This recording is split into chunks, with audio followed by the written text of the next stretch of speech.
अरे तुझ जैसी मोटी से कोई शादी करने को तैयार नहीं था। वो तो मेरी हैसियत देखकर डोगरा खानदान तुझे अपनी बहू बनाने को तैयार हो गया, पर तूने तो मेरी इज्जत मिट्टी में मिलाने की कसम खा रखी है।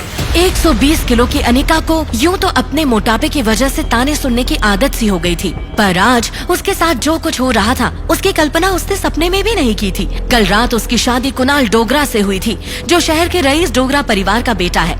शादी के 1 घंटे बाद ही कुणाल बिजनेस मीटिंग का हवाला देकर लंदन चला गया और सुबह होते ही अनिका ने अपने पापा से जो कहा वो सुनकर उनके पापा के पैरों तले जमीन खिसक गई। होश में तो है, कल ही तेरी शादी हुई है और आज तू कह रही है कि तू प्रेग्नेंट है। कुणाल तो शादी के तुरंत बाद लंदन चला गया था, तो फिर ये सब कैसे? कहीं शादी से पहले तो तू कुणाल से नहीं मिली थी?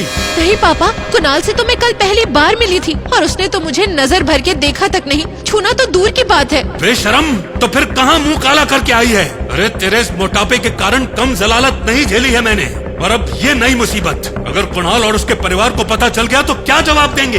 मैंने कोई गलत काम नहीं किया है पापा, मेरी समझ में नहीं आ रहा है कि ये सब कैसे हो गया। देख अनिका, तुझे इस बच्चे को गिराना होगा, वरना हम समाज में कहीं मुंह दिखाने लायक नहीं रहेंगे। ये कह के अनिका के पापा उसे मैटरनिटी क्लिनिक ले गए, पर वहाँ डॉक्टर ने जो कहा वो सुन के उनके होश उड़ गए।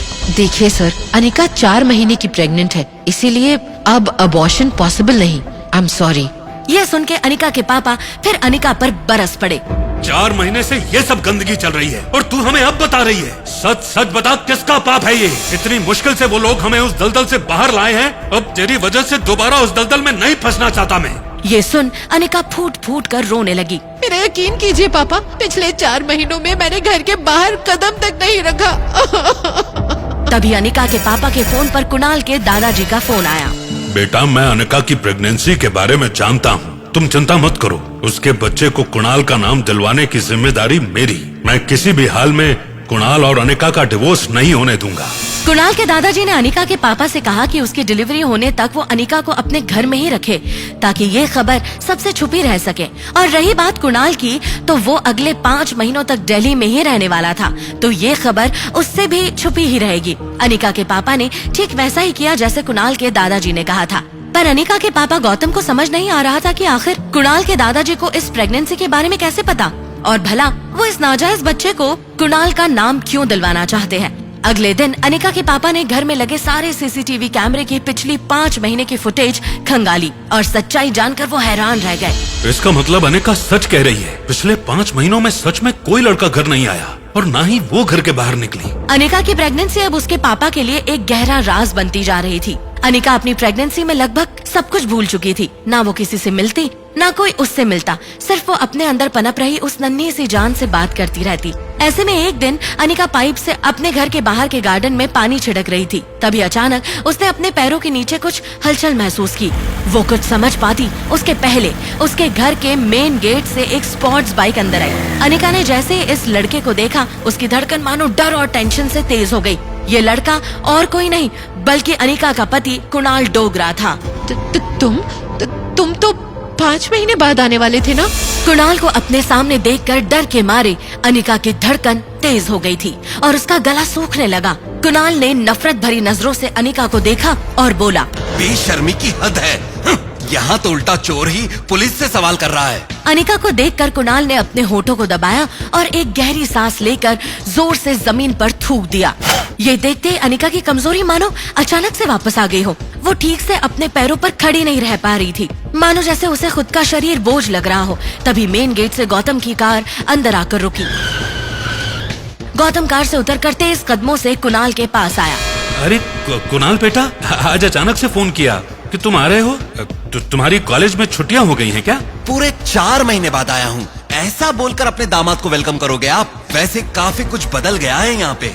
कुणाल ने अनिका की पेट की तरफ देखकर अपनी जेब से रम की बोतल निकाली और मुंह से लगा ली। वो आया तब से उसकी नजर अनिका के पेट पर ही जमी हुई थी। माहौल को थोड़ा ठीक करने के लिए गौतम ने कुणाल से कहा, आओ कुणाल बेटा, अंदर चलकर बात करते हैं। देखो कुणाल, अगर तुम ये शादी तोड़ना चाहते हो तो मैं समझ सकता हूँ। ये सुनते ही कुणाल चिल्ला उठा, जो बात तुम समझ सकते हो वो बात मेरे बुढ़े दादाजी नहीं समझ सकते ना। जबरदस्ती इस मोटी के साथ मेरी शादी करवा दी और अब दादाजी चाहते हैं कि इसके नाजायज बच्चे को भी मैं अपना नाम दूं।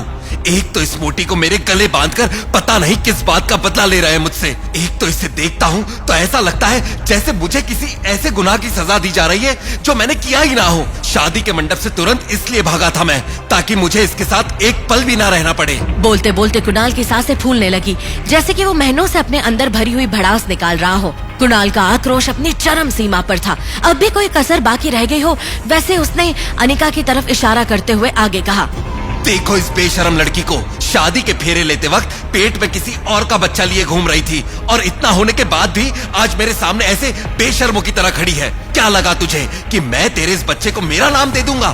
कुणाल डोगरा का नाम? पता नहीं किस गटर का कीड़ा है। अनिका कुणाल की बातें सुनकर जितना ज्यादा हर्ट थी उतनी ही ज्यादा गुस्से में भी थी।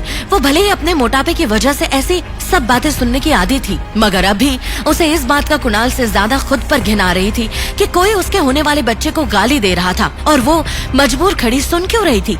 बच्चे का ख्याल आते ही न जाने कैसे अचानक अनिका के अंदर अजीब सी हिम्मत आ गई और बिना कुछ सोचे वो बोल पड़ी, मैं इस शादी को नहीं मानती।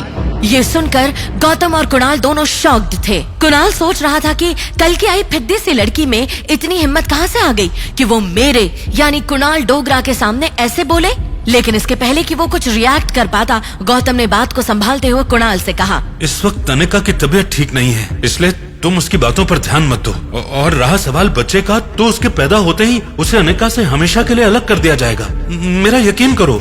अपने पापा की ये बात सुनकर अनिका को ऐसा लगा जैसे किसी बड़े से ट्रक ने उसे पीछे से टक्कर दे मारी हो और वो जिंदगी और मौत के बीच जूझ रही हो। टेंशन में अनिका की सांसें फूलने लगी और एक पल के लिए वो सांस लेना चूक गई। ठीक उसी पल में अचानक से अनिका के पेट में जोर से दर्द शुरू हो गया। दर्द के मारे अनिका एक झटके से अपने पीठ के बल गिरी और ओझल होती आंखों से उसने देखा कि गौतम दौड़कर उसके पास आ रहा था। गौतम ने हड़बड़ी में फोन करके एम्बुलेंस को बुला लिया था, लेकिन ये सब देखने के बावजूद कुणाल वहीं खड़ा बेशरम और बेरहम बनकर रम के घूंट मार रहा था, मानो उसे किसी भी चीज से कोई फर्क नहीं पड़ रहा हो। शाम की मध्यम रोशनी अनिका के सामने धुंधली हो रही थी और देखते ही देखते वो बेहोश हो चुकी थी। और फिर बच्चे के रोने की आवाज से अनिका की आंखें खुली। अनिका ने देखा कि दो फूल जैसे प्यारे बच्चे उसके बगल में लेटे हुए थे। ये जुड़वा बच्चे थे जिन्हें अनिका ने जन्म दिया था। इनमें से एक लड़का था और एक लड़की। उन बच्चों को देखकर अनिका अपने सारे गम भूल गई। वो भी दोनों बच्चों को अपनी गोद में लेने जा ही रही थी कि अचानक एक नकाब पोश आदमी ने उन दोनों बच्चों को उससे छीनने की कोशिश की। अनिका इस वक्त कमजोर थी, इसलिए पूरी कोशिश के बावजूद वो उस आदमी का सामना नहीं कर पाई। अनिका ने अपनी बेटी को तो उस नकाब पोश से बचा लिया, पर वो नकाब पोश अनिका के बेटे को उससे छीनने में कामयाब हो गया और अनिका को इस बात का बड़ा सदमा लगा, जिसकी वजह से उसकी तबीयत खराब होने लगी। इसलिए उसके पापा ने अनिका को उसकी बैंगलोर वाली मौसी के पास भेज दिया। धीरे धीरे अनिका की हालत सुधरने लगी और उसने अपनी बेटी के साथ एक नई जिंदगी शुरू की। देखते ही देखते 6 साल बीत गए। इन 6 सालों में बहुत कुछ बदल गया था। अनिका पहले की तरह मोटी नहीं बल्कि एक स्लिम फिगर वाली खूबसूरत औरत में तब्दील हो चुकी थी और किसी के लिए भी उसे पहचान पाना अब मुश्किल था। यही नहीं, इन 6 सालों में अनिका एक जानी मानी डॉक्टर बन चुकी थी और डॉक्टर अमृता के नाम से मशहूर थी। इन 6 सालों में अनिका के पापा ने एक बार भी उसे कॉल नहीं किया था, पर आज अचानक उनका कॉल आया और उन्होंने जो कहा वो सुनकर अनिका के चेहरे पर परेशानी के भाव आ गए। क्या बात है अनिका, किसका कॉल था? अनिका की मौसी ने उससे पूछा। पापा का कॉल था, मुझे मनाली जाना होगा मौसी। पर यूं अचानक ऐसी क्या बात हो गई? पता नहीं, उन्होंने कहा कि बहुत अर्जेंट है, वहाँ पहुँचने पर ही बताएंगे। यूं तो अनिका मनाली के नाम से ही घबरा जाती थी, क्योंकि उसके अतीत की बुरी यादें उस जगह से जुड़ी थी और वो नहीं चाहती थी कि उसके अतीत की परछाई उसकी 6 साल की बेटी रिया पर पड़े। पर आज अनिका ने फैसला किया कि वो अपने डर का सामना करेगी। उसने मन ही मन खुद को हौसला देते हुए कहा, अपने अतीत से और कितना भागेगी अनिका, यही मौका है तेरे उस अधूरे काम को पूरा करने का जो तू 6 साल पहले नहीं कर पाई थी। तुझे अपने खोए हुए बच्चे को ढूंढना ही होगा। ये सोच के अनिका ने अपना सामान पैक किया और अपनी बेटी रिया के साथ मनाली की फ्लाइट में बैठ गई। जैसे ही फ्लाइट लैंड हुई, अनिका का फोन बजा। उसके फोन पर उसके पापा गौतम का फोन आया। अनिका के फोन उठाते ही गौतम ने बिना कोई खैर खबर पूछे अनिका से कहा कि कुणाल तुम्हें लेने एयरपोर्ट आ रहा है, उसके साथ सीधे घर आ जाना, यहाँ तुम्हें। इतना कहकर गौतम अटक गया और फिर कुछ सोचकर आगे कहा कि खैर तुम घर आओ, मैं तुम्हें सब बताता हूँ। अनिका ये सुन सोच में पड़ गई। कुणाल मुझे लेने आ रहा है, पर और क्यों? जिस आदमी ने 6 सालों में एक बार कोई फोन मैसेज तक नहीं किया, वो अब मुझसे मिलना क्यों चाहता है? आखिर ऐसी कौन सी बात करना चाहते हैं पापा मुझसे? यही सब सोचते हुए अनिका एयरपोर्ट के एग्जिट गेट की तरफ बढ़ी जा रही थी। जैसा कि गौतम ने कहा था, कुणाल एयरपोर्ट के बाहर अनिका का वेट करते हुए खड़ा था। तभी अचानक कुणाल की नजर एयरपोर्ट के दरवाजे पर पड़ी और कुछ देखकर उसकी नजर वहीं अटक गई। कुणाल ने एयरपोर्ट से बाहर आते हुए एक लड़की को देखा तो वो देखता ही रह गया, मानो जैसे उसने आज से पहले किसी खूबसूरत लड़की को देखा ही ना हो। उस लड़की को देखकर कुणाल के मुंह से निकल जाता है कि यार, इतनी खूबसूरत लड़की तो मनाली में कभी दिखी ही नहीं। कुणाल बिना वक्त गवाए रेलिंग कूदकर उस लड़की की ओर दौड़ पड़ा और अचानक से वो उस लड़की के सामने आकर खड़ा हो गया और उसका रास्ता रोक लिया। ये खूबसूरत लड़की और कोई नहीं बल्कि अनिका थी।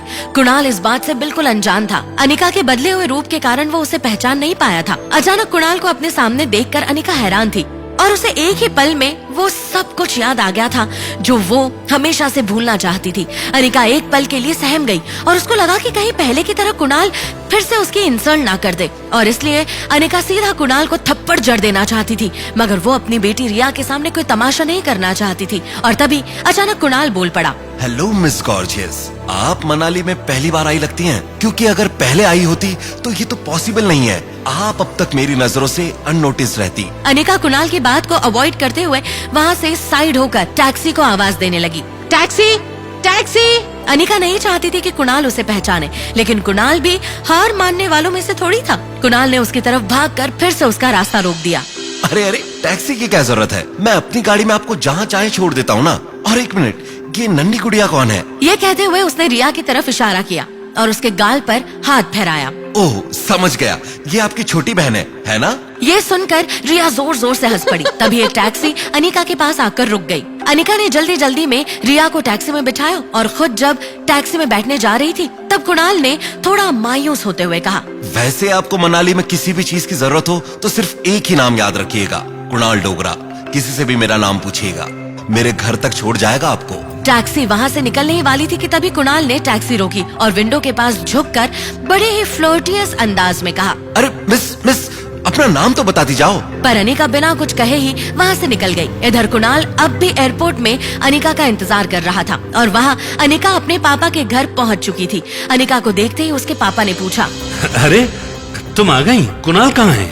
अपने पापा की बात का जवाब दिए बिना अनिका बोली, अब तो बता सकते हैं ना कौन सा अर्जेंट काम है, किस लिए बुलाया है मुझे? अनिका के पापा ने हिचकिचाते हुए उससे कहा, वो बेटा, तुम्हें 2 पेपर्स साइन करने हैं। कैसे पेपर्स? देख बेटा, 6 साल से तू और कुणाल अलग है। तू अपनी जिंदगी में खुश है और अब वो भी अपनी लाइफ में आगे बढ़ना चाहता है, इसलिए बेहतर है कि तुम दोनों डिवोर्स ले लो। तुझे डिवोर्स पेपर पर साइन करना है। यह सुन अनिका ने तुरंत कहा, मैं तैयार हूँ, बताइए कहाँ साइन करना है? अनिका के पापा ने उसकी तरफ एक डॉक्यूमेंट बढ़ाया और अनिका ने बिना किसी सवाल जवाब के उन पे अपना सिग्नेचर कर दिया और फिर बोली, वैसे पापा, कुणाल के दादाजी तो डिवोर्स के खिलाफ थे, क्या वो इस बात के लिए मान गए? अनिका का ये सवाल सुन उसके पापा ने कहा, तूने शायद ठीक से सुना नहीं। मैंने कहा था तुम्हें 2 पेपर्स पर साइन करना है, एक डिवोर्स पेपर और दूसरा ये कुणाल के दादाजी चाहते हैं। ये कहकर अनिका के पापा ने एक और डॉक्यूमेंट अनिका की तरफ बढ़ा दिया। अनिका ने एक एक करके उस डॉक्यूमेंट के पन्ने को पढ़ना शुरू किया तो उसके पैरों तले जमीन खिसक गई और गुस्से से